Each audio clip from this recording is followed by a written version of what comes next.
Le trafic aérien a été fortement perturbé samedi dans le ciel parisien après l'attaque d'une patrouille de l'Operation Sentinelle-Orly, qui a conduit les autorités à fermer momentanément les deux terminaux de l'aéroport et dérouter de nombreux vols vers des aéroports voisins.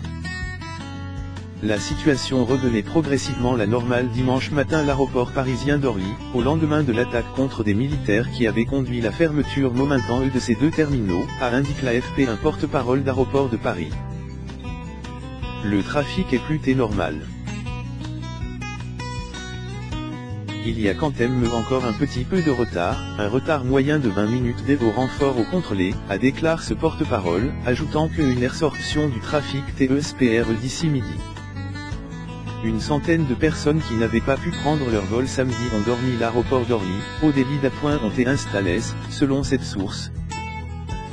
Les compagnies aériennes ont aussi achevé entre 100 et 200 personnes dans les hôtels de l'aéroport. Le trafic aérien a été fortement perturbé samedi dans le ciel parisien après l'attaque, Orly Sud, ayant vu une patrouille de militaires qui ont abattu l'assaillant. Cette attaque a entraîné la fermeture momentanément des deux terminaux d'Orly, Sud et Ouest. De nombreux avions ont été déroutés vers des aéroports voisins.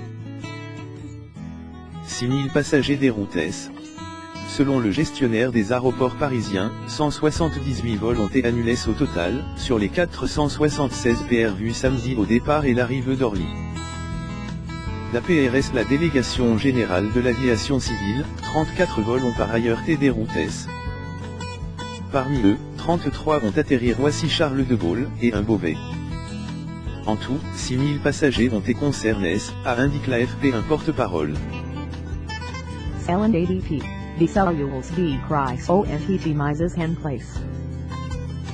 Ne vous rendez pas à l'aéroport de Paris-Orly sans avoir eu la confirmation préalable de votre vol par votre compagnie aérienne, avait tweet ADP.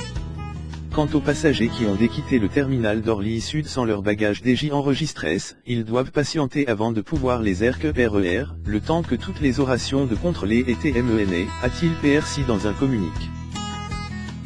Plusieurs compagnies ont proposé leurs passagers de reporter sans frais leur voyage, l'image d'Air France.